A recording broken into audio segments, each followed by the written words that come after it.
Translation by His Divine Grace. Srila Sukadeva Goswami said, O best of devotees, most fortunate Pariksit, you have inquired very nicely, for although constantly hearing the pastimes of the Lord, you are perceiving His activities to be newer and newer. Purport. Unless one is very advanced in Krishna consciousness, one cannot stick to hearing the pastimes of the Lord constantly. Nityam Nava Navayam Manam. Even though the advanced devotees continually hear about the Lord for years, they still feel that these topics are coming to them as newer and newer and fresher. Therefore, such devotees cannot give up hearing of the pastimes of Lord Krishna. Premanjana Churita Bhakti Vilochanena Santa Sadaiva Hirdeshu Vilokayanti.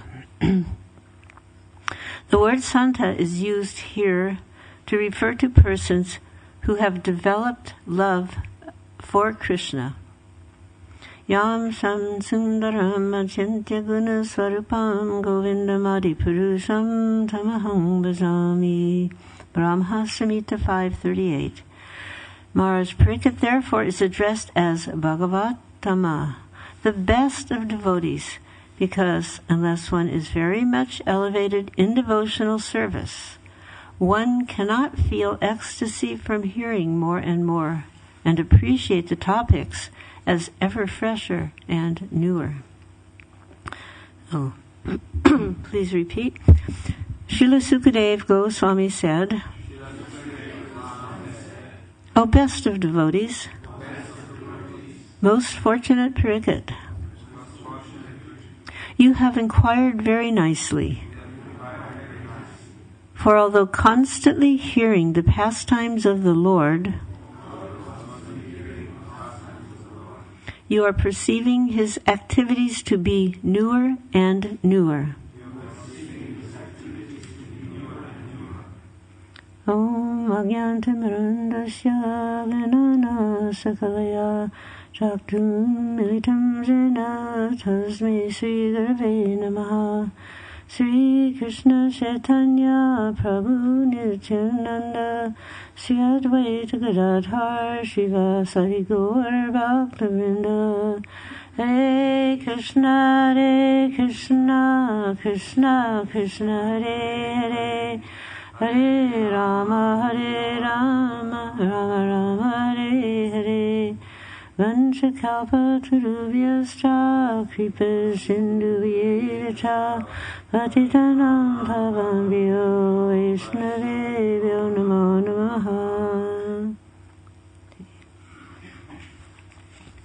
I think right now Bhaktivedanta Manor is probably one of the most exciting places to be in, as we're seeing the manifestation of the Janmashtami pastimes. Oops.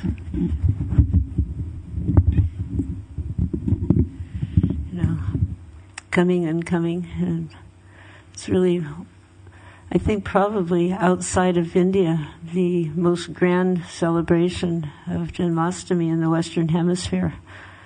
It's really so amazing that driving in here and you see a little sign that's saying, watch out on these coming days, Sunday and Monday, there's going to be a traffic delay because there's a Hare Krishna festival, How wonderful. Anyway. Thank all of you who have been carrying the torch and increasing the brilliance of that torch for the pleasure of Srila Prabhupada and spreading the mission of Chaitanya Mahaprabhu. So Sukadeva Goswami said, O best of devotees, most fortunate Pariksit, you have inquired very nicely, for although constantly hearing the pastimes of the Lord, you are perceiving His activities to be newer and newer. So last night there was a program. It was kind of small, actually. I think they didn't advertise it or something because it was quite a nice large hall, but just it was like a home program in a big large hall. And Radhanath Maharaj, who just newly arrived in the afternoon, spoke. And he was asked by Shruti Dharma to speak about Janmashtami. And he was relating one instant in New Vrindavan in the extreme early days where Srila Prabhupada came along with all the leaders and all the devotees in North America. That because Srila Prabhupada was going to be present, it was like a consolidated Janmashtami. And except for, I'm sure, a skeleton crew at every temple, all the devotees came to New Vrindavan. But at the time, New Vrindavan wasn't very much developed. So the roads were dirt roads. They weren't paved. And there wasn't proper facilities to receive anyone. There wasn't even proper facilities for the people that were living there. And this included having no proper kitchen to cook in. And they arranged for a 7-day Bhagavad Sapta to occur for the 7 days prior to Janmashtami. And they'd made some kind of a little makeshift pandal up on a hill. So for 7 days hearing Bhagavad Katha, and then on the 8th day was Janmashtami. And it was a labor-intensive production. Everything was really a very intense labor to just get the simplest thing done.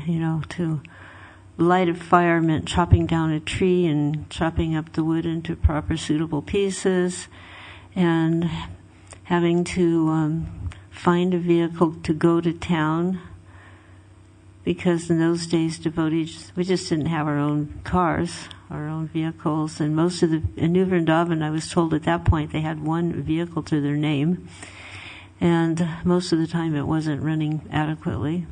But now so many people, they needed, larger, either several vehicles or a really larger vehicle to get enough bhoga in order to feed everybody. And the kitchen was just out in the open. Some big pits, fire pits, were constructed. And for Janmashtami, there was an extra added, you could say, challenge or celebration, depending on how you look at the rain. But it was raining. And there was just a small little Bahulaban temple, which I don't know how to compare the size of it. Maybe if you just the very far end of this room, there on the other side of the doors, that could be almost about the size. And that was the 1/3 of it would be taken up by the deities, as well as Srila Prabhupada's. So it was not even adequate to have all the devotees come inside. So then the devotees would be outside looking in the window. And it was raining. And Srila Prabhupada was living in very humble quarters also, actually, at that point. Everything in New Vrindavan was pretty humble at that point. People were just sleeping in the grass out in the fields. If they did have a vehicle, they would sleep in it, or some people would sleep under it, or they would put up tents. But now we have more, sophisticated, even our tents are more sophisticated. And at that point, the tents were, I've seen photographs, I wasn't there. At that point, I was, not sure where I was, but I wasn't in New Vrindavan. I might have already been here. But they were just having some sticks in the ground and tying some cloth on top of it, and that was called a tent. So everything was very, very simplistic. And then, of course, when it rained, everything was like soaking wet. So the devotees had been going on and on for 7 days, and then came Janmashtami. So, of course, what do? You fast. And they hadn't been eating even all that much, New Vrindavan was kind of known for its prasadam austerity. And I remember Chandramauli Swami used to tell me how he would be in charge of serving breakfast prasadam, and he had to count the number of chickpeas and or peanuts, whatever you were having that day, and everybody only got. It wasn't like you'd get a spoonful; you got a certain number of them. And the only hope of getting any more would be if your neighbor didn't happen to like that particular item, and then you could like beg him to give him the ones he wasn't going to eat. So devotees were generally on the constant edge of feeling a little bit hungry. So what to speak of when, Janmashtami and a fast came, and then they were not only fasting, but they were doing nirjal. So that means from the day before, and you wake up, it's Kaddishi morning, and all the way until the night. So everybody is gathered in the temple room.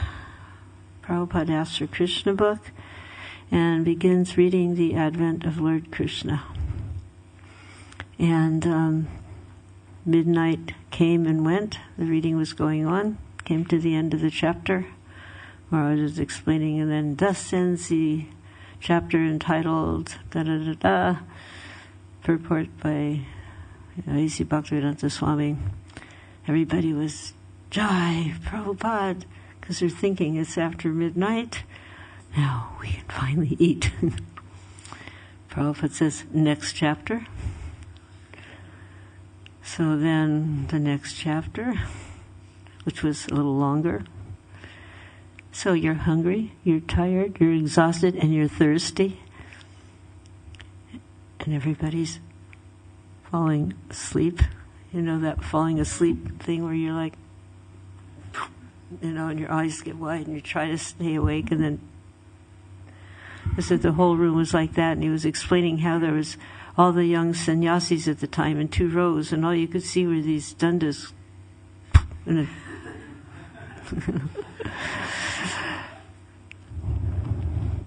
That finished that second chapter. All the devotees were really, Jai Srila Prabhupada, now we can eat. Next chapter. So after the 3rd chapter, Srila Prabhupada looks up and he said, I think you are very tired and hungry. Take prasadam. So when I saw this verse today, I was thinking about that narration, because here was the spiritual master, Jagakuru of the universe, there in front of all the devotees. And the transcendental pastimes and glories of the Lord were being recited. This was Vaikuntha, and everybody's falling asleep, feeling the pains of hunger. So here it's clearly explained how that is, because unless one is very advanced in Krishna consciousness, one cannot stick to hearing the pastimes of the Lord constantly. So therefore there is hope that as one advances, then one will get this taste, like Srila Prabhupada. He had genuine taste. Next chapter, next chapter. He would have gone on all night, but then he, out of compassion, saw that the devotees were struggling just to sit up and stay awake. So as one advances, then these pastimes will become newer and fresher, and our level of alertness will also increase. And he winds up the purport, unless one is very much elevated in devotional service, one cannot feel ecstasy from hearing more and more and appreciate the topics. So I was thinking, this is also like a litmus test. How advanced am I? And we could kind of see from what is our attention span, how long we can sit and attentively hear and feel great ecstasy from the topics, transcendental topics. So apparently they've been studying the activities of the demons, vanishing of the demons. That's what I was told. And I was told, like Aristashura, the vanishing of Aristasura had been discussed. And actually, it's a very important topic, these pastimes with the demons. Because according to previous acharyas, according to Vyasadeva, according to Narada Muni, discussing these particular pastimes is actually very beneficial to developing love of God. So, a few months ago, I had had a class in New Vrindavan. It was about Keshi. We were also in 10th Canto. And I was looking for some more information about Keshi, the great horse demon who galloped into Vrindavan and, made, asserting himself. And I came across a really nice presentation by Satyaraj Prabhu on this topic, with the help of demons, how one can actually make advancement with the help of demons. And he was relating how he had given some workshop or seminar somewhere on devotional service. And there was a young lady in the audience of Indian descent, and this was in America. And so she told him, "I just don't believe in Krishna." So he asked her, "Well, why not?" And she said, "Well, because he does all those impossible things, like killing demons, stuff like that. It's impossible to believe." So he was reflecting how, not everyone is going to accept the logic of the Vaishnavas, which leads to Krishna. But in general, most common people, they'll accept that God exists, or they'll accept the agency of a higher power if they can't bring themselves to acknowledge God. Or, nowadays sometimes it's, even among some devotees, they don't want to say the G word, God, because, you might offend an atheist or something. But still, there is, an acceptance of a higher power, something beyond our own, ability to control.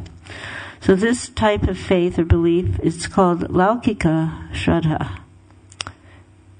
And the faith that assures one that the controlling agency or person is the transcendental cowherder, that is known as Aprakrita Shraddha.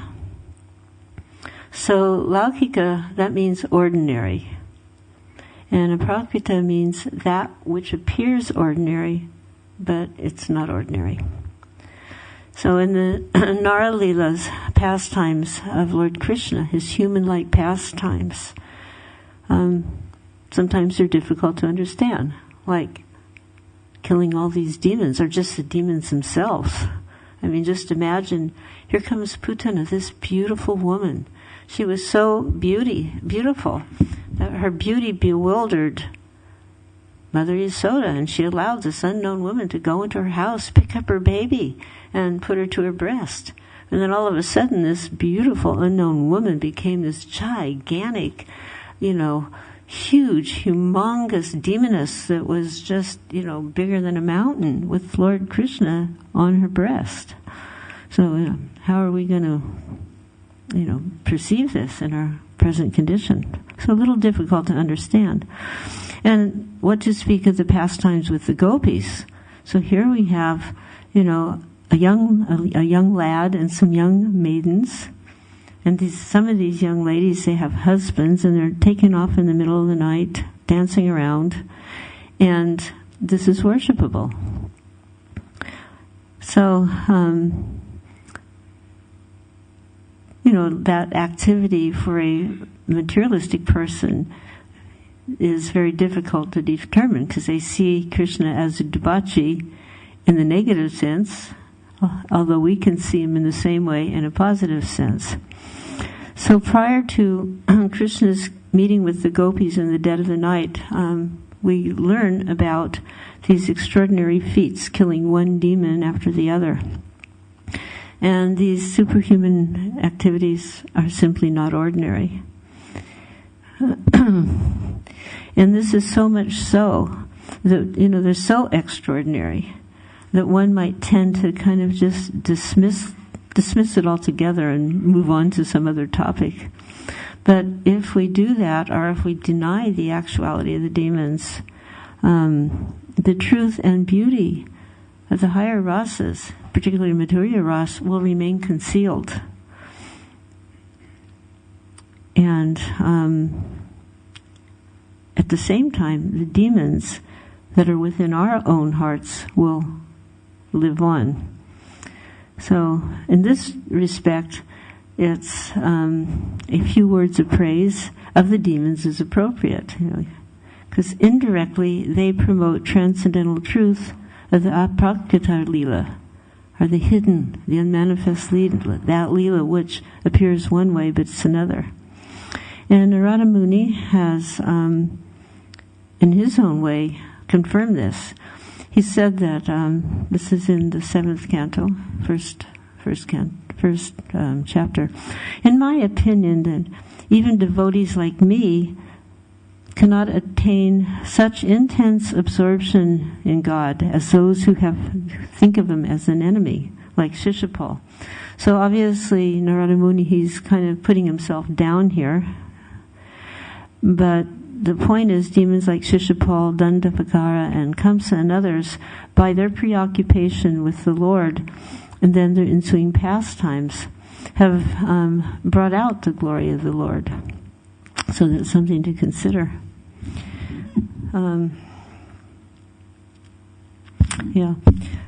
So to approach Sri Krishna, as Mahaprabhu has recommended, is simple. When I say simple for the simple-minded, if you're simple-minded, it's very easy. But at the same time, it's always not easy. So within Shuddha Bhakti, or pure devotion, there are many gradations of transcendental experience. So Madhurya Rasa, in which the devotee has absolutely no concern for themselves, this is like the topmost, or the zenith of spiritual attainment. And it's more than Shuddha Bhakti, this Madhurya Ras. And it's like the best of prema. So how do we reach this goal? And how can we even appreciate that this is in fact the goal? So Bhaktivinoda Thakur has shown us this through an analysis of the Chatur Sloka in the Bhagavata. And he recommends that we take help from the demons.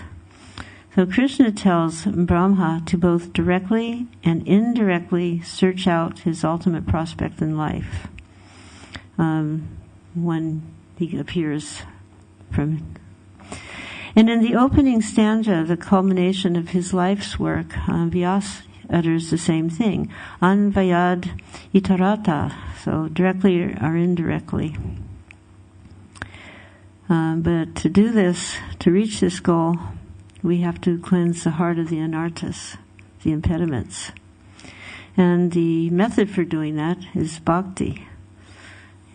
So to achieve bhakti, one has to practice bhakti. So it may be unbelievable that these demons are existing, but it's hard to deny the existence of the anarthas that are within our heart. And those are usually quite clear to us. So then the questions can arise that, are the demons in Krishna Leela, are they merely symbolic? Or, do they symbolize the anarthas in our heart? Or do they actually exist? Like Putana, Bakasura, Agashura, so on. Are they, real entities? And then if you're thinking like that, then you might think, well, what about Krishna? What about Krishna's Leela and the gopis? Is that something that's real? And then some people may question Krishna himself. That is he just a philosophical principle? And when you realize this principle, then the idea of him being a person kind of evaporates. Now, these are questions that sometimes come up. But it's clear from the teachings of Srila Prabhupada that one should never doubt the eternal transcendental existence of Radha and Krishna. Srila Prabhupada was very clear that the Leelas of Krishna would be taken literally. They can only be taken literally. In other words, they're actually happening, and these people and these demons did exist. That the Leelas of the Lord are quite different from what we imagine in our early stages. Just like when a child goes through the learning process. So in the first grade, you get a simple math, 1 and 1 is 2. And then as it progresses, that same equation may be broken down into far more complex type of equations. Shri Shri Radha Gokulananda Ki Jai.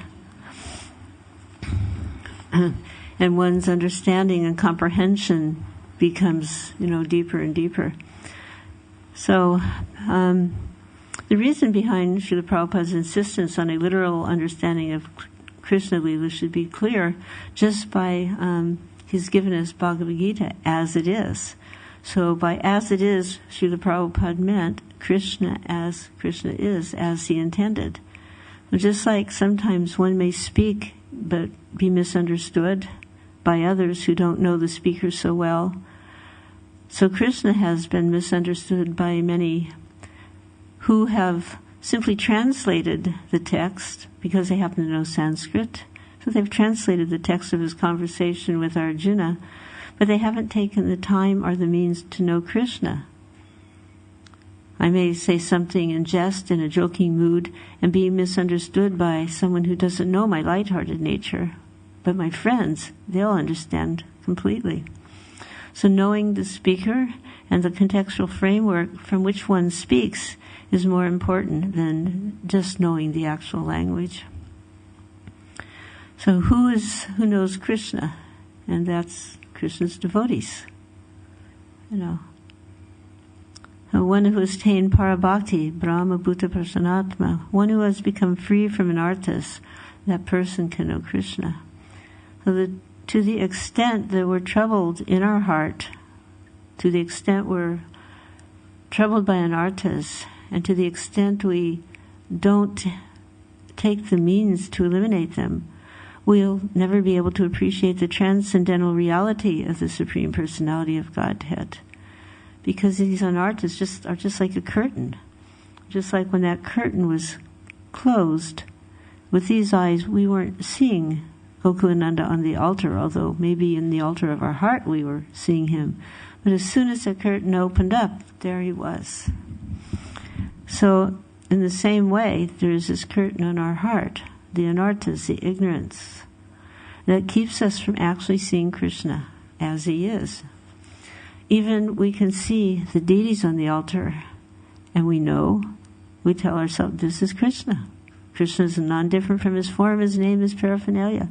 And at the same time, we're having to go through this step to actually, this is Krishna, rather than the curtains open up, and there's Krishna. There's nothing in between. You just see him as he is. So that would be a really exciting state of consciousness, to perceive the Supreme Lord directly as he is.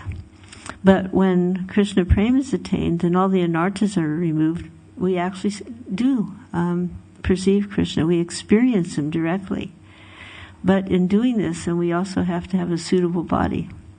And because the material body itself is not suitable for the experience of prema, in which the beauty, the aroma, the sound, and the touch, and the taste of Krishna are revealed successively. So I remember the first instant that I kind of became aware of this, that we didn't have the capacity to completely comprehend Krishna and his activities, was in San Francisco when Lord Jagannath first came. And Prabhupada told us we had to get plates for him and offer the prasadam to him on plates. Now, we had been offering prasadam previously. We'd put all the pots in the room and chant Hare Krishna. But now we had to prepare a plate for him. He was here in his Jagannath Murti form. So one of the devotees was trying to figure this out. He asked, well, how does he eat?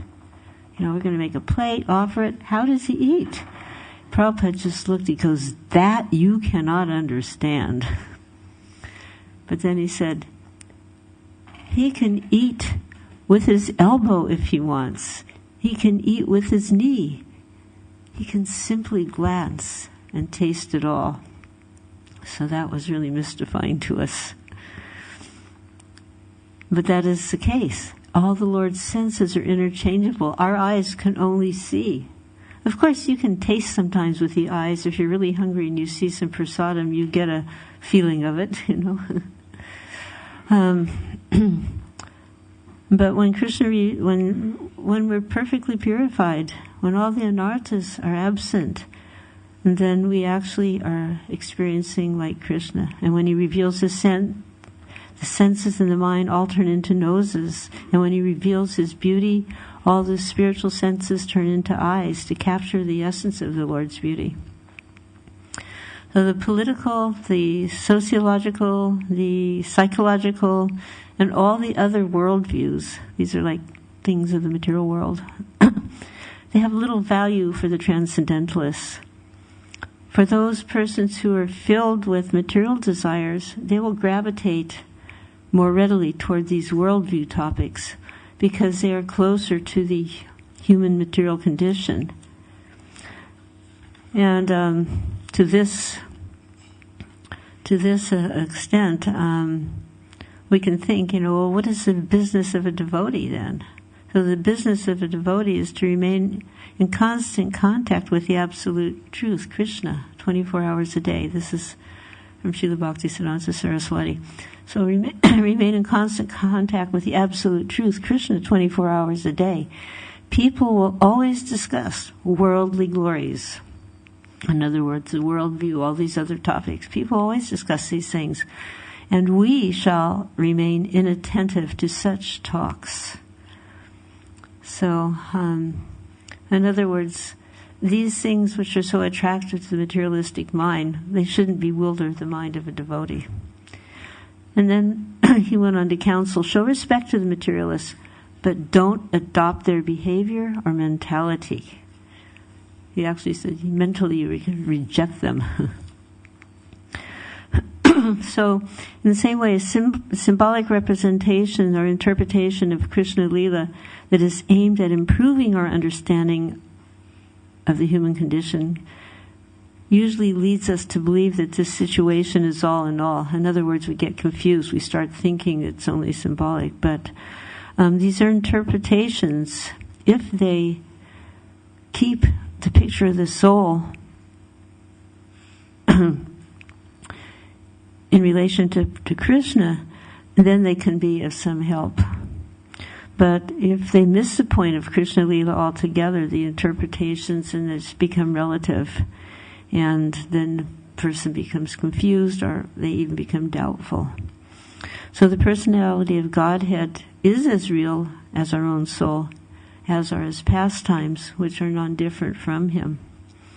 So Srila Prabhupada's insistence upon avoiding symbolic interpretations of Krishna is important, because without this, the ultimate reality could easily disappear, as it has in many of the numerous faulty translations of the Gita that profess to bring out a deeper meaning, but actually what they do is take you away from Krishna by not acknowledging that Krishna is supreme. Like they'll say, Krishna says, one Prabhupada liked to point this one out, Krishna says, surrender unto me. And some nonsense rascal, Prabhupada said, he said, Krishna does, this doesn't mean you surrender to Krishna, but you surrender to the something within, So even though Krishna is saying, surrender unto me, the nonsense, foolish person will say, but that's not what he means. So, therefore, we have to take everything related to Krishna as it is. Sanatana Goswami says, to who can I speak? Who will believe me when I say that Krishna, the supreme Brahman, is hunting for the gopis in the bushes along the banks of the Yamuna? In this way, the Lord performs his activities. So that which is inconceivable to the ordinary people is as much so to the great thinkers. It's both things to so-called great thinkers and ordinary people. They can't imagine this inconceivable situation that's, both immanent and transcendental at the same time. And what to speak of the Supreme Lord looking for the gopis in the bushes along the banks of the Yamuna, So this is like beyond their intellectual comprehension because of the anarthas in their heart. So by grasping the important philosophical points of the Leela and then assimilating them into one's life of devotional sadhana, it becomes possible to experience transcendental reality as our bhakti or our devotion develops. As we know the saying, religion without knowledge is mere sentiment, and then that risks turning into fanaticism. So, Sukadev Goswami also concluded his description in the Rasa Leela with an important verse which intended to guide the practitioner. And he described the efficacy of hearing about Sri Krishna's Rasa Leela and his pastimes and in general. So in the pastimes in general, so in other words, not just the Rasa Leela. And in doing so, he has used the name Vishnu rather than Krishna to help us appreciate the fact that these pastimes are the pastimes of God. So by using the name Vishnu, he also indicated that the indirect cultivation of parabhakti via discussion of the pastimes, so talking about these pastimes in which the demons are killed, is very appropriate course to coming to a deeper understanding and realization. And Jiva Goswami has also indirectly confirmed this in his commentary, stressing the word dhira, which means controlling the senses. Because only one who has controlled the senses, having cleansed one's heart, can become freed from the remaining traces of lust and desire and actually have some understanding and grasp of the deeper meaning in Krishna's pastimes. In the Chaitanya Leela, like the Krishna Leela, there's the two sides. So as Vishnu within the Swayam Bhagavan killed Putana, in the Yuga avatar of Sri Chaitanya, he delivered people from from their demoniac tendencies.